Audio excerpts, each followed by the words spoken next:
So we're talking with Mr. FitzSimons about the about the North Carolina Comedy Arts Festival. So how did the festival get started?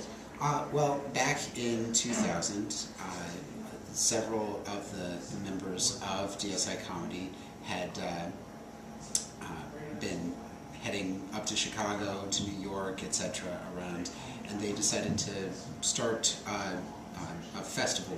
And it didn't really start as a big thing, it just started as a way to get together when they were coming home for the holidays or to hang out with family.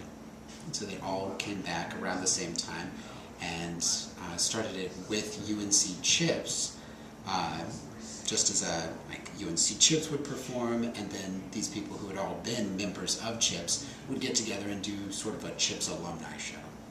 And then the next year they were like, oh, we want to do that again, and this other college troupe wants to come in and do a show at the same time. Great, we'll host a couple teams. And then some of the people were doing improv up in Chicago, and so they said, well, we'd like to bring our team down, and every single year it's gotten more and more teams. So I read that it has something to do with Chicago style coming to the South. What's the difference? So every city that has a large improv community puts their own spin on it. New York right now is really focused on game and like the push forward of the scene. And Chicago looks more at characters and relationships, and DSI has been taking those characters and saying, all right, how can we push that forward farther and faster? And that's DSI style, getting to the fun as fast as you can.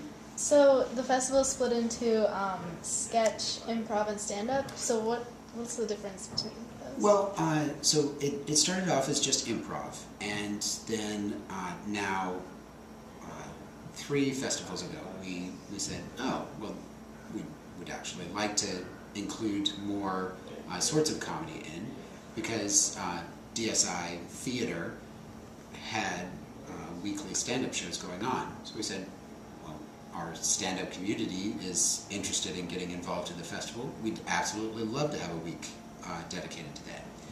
So we put out the word, and stand-up started signing up. We had an awesome time, and the next year was the 10th anniversary of the festival, which was last year, and so our executive producer, Zach Ward, wanted to make it like a huge celebration, and so included sketch and film, so 2 more separate weeks of other kinds of comedy. And we had various films that went up at the Varsity last year. We had sketch groups from all over the country come and perform at DSI. And then this year we said we want to make the sketch groups feel even more special. So we actually rented out the Varsity Theater and had film showing in one theater and then sketch performing on a stage that we brought in the other theater. So any video sketch that they wanted to show could go up on a movie-sized screen. It was incredible. Wow. So what is it that makes the comedy festival like so special? Like, why is it so important? Well, at this point, North Carolina Comedy Arts Festival is the largest comedy festival in the South, and that's just from sheer numbers of people who are coming in, as well as the number of kinds of comedy that are involved in the festival. And the other thing is that every summer up in New York they have a marathon of improv groups that come in. It's called the Del Close Marathon. That's Del Close over there. And he was one of the founders of longer style improv and really took it to a completely different level. So they've made this marathon to it.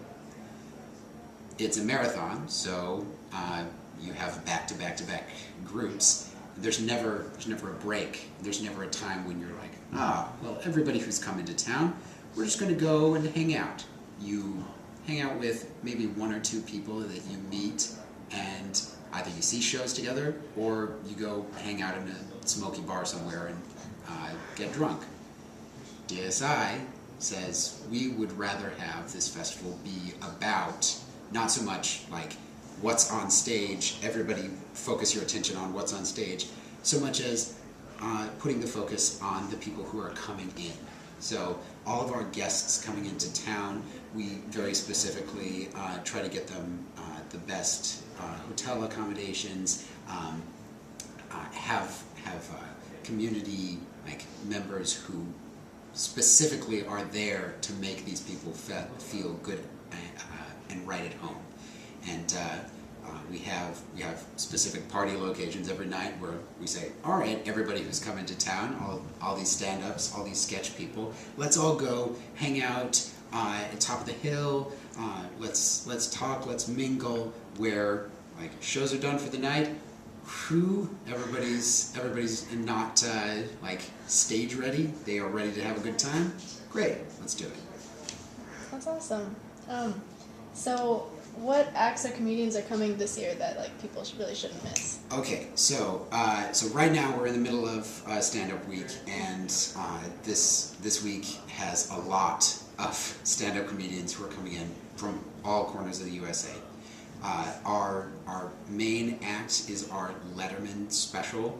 So we've got a showcase of comedians who are pushing for or have already been on David Letterman, with the headlining act being Eddie Brill, who is the man who schedules stand-up comedians for David Letterman. So he's in town. He just ran workshops today, running another one tomorrow, and he's going to be doing his stand-up at the end of this basically who's who of national stand-up tomorrow night.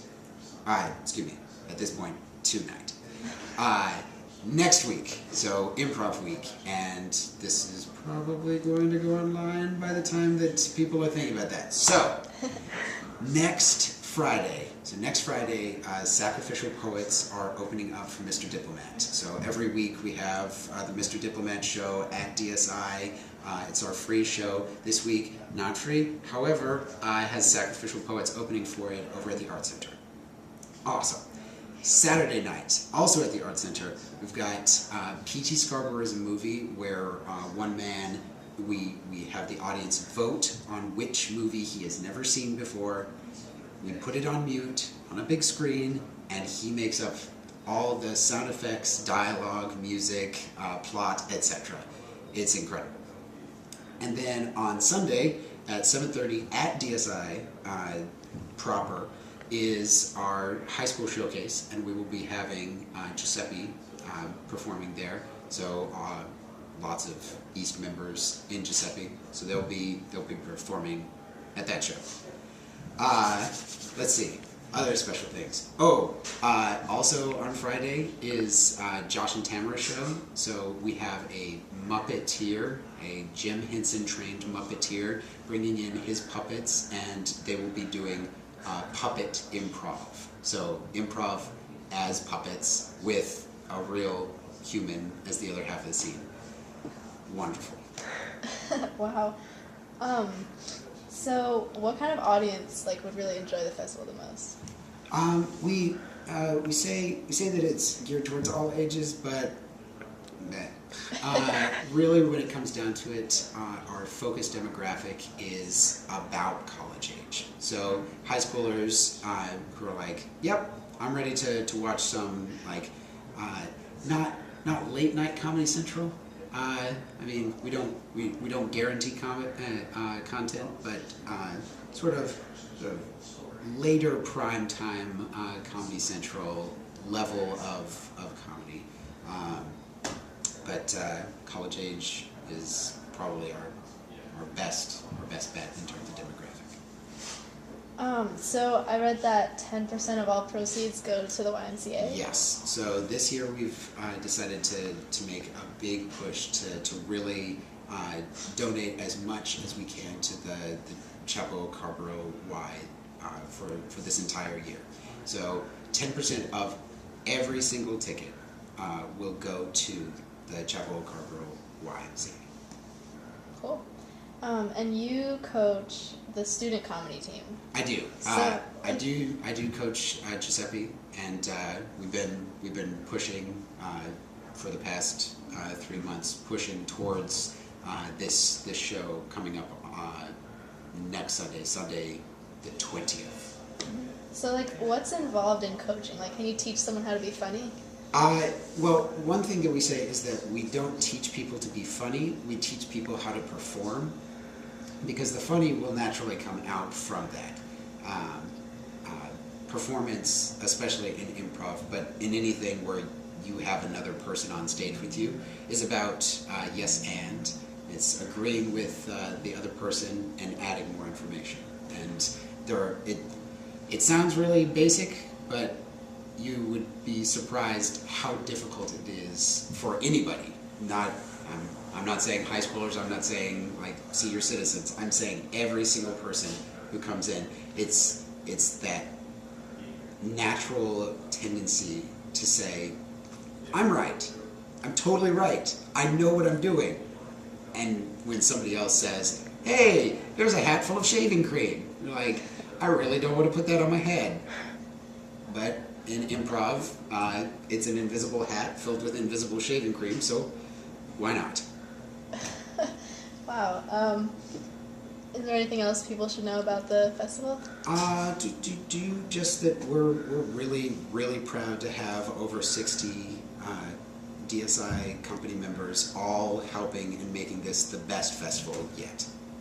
And would you like to be funny on camera for a minute? Oh, I would love to be. Oh, if only I could. But hey, if you want to see me be funny, or at the very least perform, that's Thursday at the Arts Center. Banana Breakup, Eitan Lee's, famous in the DSI and Triangle community. We will be performing as Banana Breakup on top of stage blocks and ladders, putting ourselves in physical harm for your amusement. Thank you. It was nice talking to you. I think that's all. Awesome. I wanted to ask. Thank you so much.